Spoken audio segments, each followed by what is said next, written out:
Good morning to the SEB community. Thank you to all of you for attending today's short event. Now, we have some good news to share, and we thought it would be very timely to meet before the end of the year to update everyone on these positive developments. So let's dive straight into it. First, let's review what a tumultuous year it's been for air travel and why today, as we speak, we are cautiously optimistic. What we see from consumers today is that there is growing confidence to travel again. The concerns of consumers have shifted markedly this year. No? So, back in April, when we are in the midst of another COVID surge, travelers were quite concerned about their safety and security. And we saw that many travelers were postponing their travel plans. And there was indeed a large reluctance among consumers to purchase air tickets. What consumers were telling us earlier in the year was that no matter how affordable we would make flights, many of them would be reluctant to make a purchase because the various measures that the Philippines was putting in place to cope with COVID created really this climate of concern. No? Now, in our most recent surveys, those safety and security considerations have receded, and consumers are now mostly back to thinking about whether travel restrictions or travel requirements are in place for them to complete their travel. No? Affordability is also now in among the top three concerns, which is something that Cebu Pacific can address really well. It's part and parcel of our business model. Now, affordability is something that is very dear to our hearts. Our reason for being is indeed to let everyone fly. And that's the reason why we've had many recent mega sales. No? We had our trademark peso sale as well as an 88 peso sale for Halloween. And SEB is back to doing what's best for consumers by making travel affordable. We're particularly happy with the results also of our SEB Super Pass sale. No? So we had one just a few weeks ago, and the consumer response to this product was quite overwhelming. Now, while we are highlighting affordability, the peso sales are not to say that we won't continue to do things that will further build on consumers' confidence to fly and to fly safely. No? Now, we previously disclosed that all of our crew who operate our aircraft are 100% vaccinated. It's important to note that we were able to achieve this without a vaccine mandate in the workplace. Now, our people understand that vaccines work, and each of us must do our part to protect ourselves against infection. We've also further eased the travel process under the new normal. We've taken advantage of the digital tools available to us and consumers today so that travelers can complete all of their transactions online. So, wherever you are, whether you're in the comfort of your home or if you're already back at work in the office, as long as you have an internet connection, you can manage your bookings and arrange the services that you need from SEB. No more need to visit a ticketing office. The only thing that consumers will still need to do in the physical world is actually to show up at the airport on time for their flight. Now, the other thing to note is that the policy environment today is indeed more conducive to travel. Just a few months ago, many local governments were imposing numerous travel requirements on passengers. One such difficult requirement was obtaining an RT-PCR test before boarding an aircraft. Now, the RT-PCR test is an expensive requirement. It can easily double or triple the cost of travel. On this slide, we show you how things have changed this year with the gradual opening up and removal of travel restrictions. Earlier in the year, the airports we operated in were quite empty. Travel demand was low, and airport terminals were, in fact, ghost towns. Today, you can see the effect of the opening up. T3 is getting busier, although it's far from being crammed. And we would also like to thank our passengers as they are continuously complying with the social distancing guidelines in place at the various airports. Now, when it comes to the vaccination rollout and the vaccination campaign, we, of course, are not yet done. We, as a society, are not yet done. Even though Metro Manila and the capital region have reached vaccination targets, There's still a lot of work to do to get as many Filipinos immunized as possible. And SEB continues to fully support the national vaccination campaign. We're making our aircraft available to transport the life saving vaccines wherever they are needed. To date, we have transported more than 30 million doses across the entire Philippines. And we will continue to do our share to support this very vital and important national campaign. Now, all of these developments, the easing of travel restrictions, the ongoing rollout of the vaccination campaign, and the drop in total nationwide cases, COVID cases, means we are seeing a very healthy restoration of travel demand.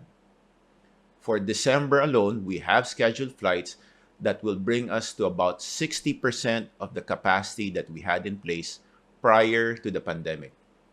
So while we're not yet fully recovered when it comes to our network, we have seen in recent weeks a dramatic increase compared to where we were throughout most of 2021. In the first half of 2021, we struggled to operate a domestic network that was about one-fourth or even one-fifth the size of the network pre-COVID. But now we're seeing that with a healthy spike in demand, it's there, and we're able to respond accordingly by adding capacity. Again, of note here is that we're not yet fully recovered. As I said, for December, we're only going to be about 60% of our pre-COVID domestic capacity. But we're happy to note that on select routes, the actual demand that we're seeing is higher than what it was before the pandemic struck. So we're highlighting Boracay, Cagayan de Oro, and Tacloban, where the number of flights that we have today for December are actually much higher than what it was before the pandemic. Of course, the big question now is what's in store for 2022? Can this rise in demand be sustained? Everyone is talking about Omicron. It looms on the horizon.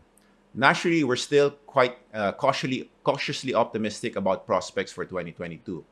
One of the drivers for this optimism is really the national vaccination campaign. Last week, we saw the very encouraging news that we were able to get to close to 9 million additional jabs administered in just 3 days. And probably before the end of the week, we will cross over the 100 million mark in terms of total doses and total jabs administered. Our target is still to get to 70% of the total population inoculated. So that means close to 80 million Filipinos to be fully vaccinated. So we're probably about halfway there in terms of the full inoculation. Now, we all know that the vaccines work. They provide us that level of protection so that we can get on with our lives. So, this is in no way saying that we can let our guard down.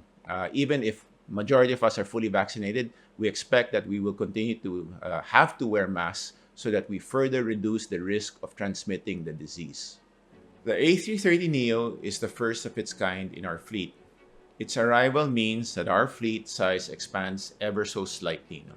We will end 2021 with 76 aircraft in our fleet, 2 more compared to the total at the end of 2020. This small net increase in our fleet size is happening at the end of this year, and it's happening so that we're really prepared and we're well situated for conditions in 2022. The arrival of this A330 Neo aircraft is also an indicator that Cebu Pacific, because of all of the tough actions that we took early in the pandemic, we can continue to invest for the future. At this point, we do want to emphasize that while times have been extremely challenging, we do have to continue our work to transform our fleet. We do want to position our airline for that greener future. The A330 Neo will make us the greenest airline in Asia, as it will have the lowest carbon footprint among aircraft in the world.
The other backbone of our fleet are our A321 Neos, and we are in the midst of a fleet refresh now. So by 2027, we expect to be operating only Neo aircraft, no more of the previous generation aircraft. The new aircraft can help us achieve the lowest cost per ASK, as well as the lowest carbon emissions per seat in the world. Now, we do hope to welcome you on board our A330 aircraft soon. But in the meantime, here's a sneak peek of the interiors. Now, the interiors have been redesigned in a manner that we think captures the Filipino spirit of cheerful and clean exuberance. The key piece of equipment in the cabin are our Recaro seats, which are state-of-the-art leather seats with the one amenity that passengers are looking for today, which is charging ports and outlets for their mobile devices. You'll find that the seats are so well crafted that they do provide more legroom compared to the economy seats of other carriers. The Neo, A330 Neo, along with the other aircraft that enter our fleet, will help us meet the anticipated recovery in travel demand in 2022. We are forecasting that for the full year 2022, we will probably be about 84% of our output in 2019 as far as the domestic network is concerned. It will be a slower recovery on the international side. We think that for the full year, we will only be at about 39% of our seats restored compared to 2019. As we have seen in recent months, the international border reopenings will be much slower. Hence, the more subdued recovery when it comes to the international network. In the meantime, we also do want to remind our passengers that even though the number of flights and the number of travelers headed to the airports won't match the numbers of December 2019, it will still be a peak period. It will go much more smoothly if people prepare in advance before their flight. No? So the number one reminder for us is, and for our passengers is, bring your vaccination card. Don't leave home without it. And it's best to have a digital copy of your vaccination records that you can show to authorities now if they ask for it. And wherever you are traveling, mask wearing will continue to be enforced. So probably bring an extra mask all the time. And continue to wear the mask. It's not only done to comply with regulations, but it's really a great personal safety practice that lowers your risk of getting infected. With that, let me pass the mic back to Jude. Over to you, Jude, for the continuation of the event.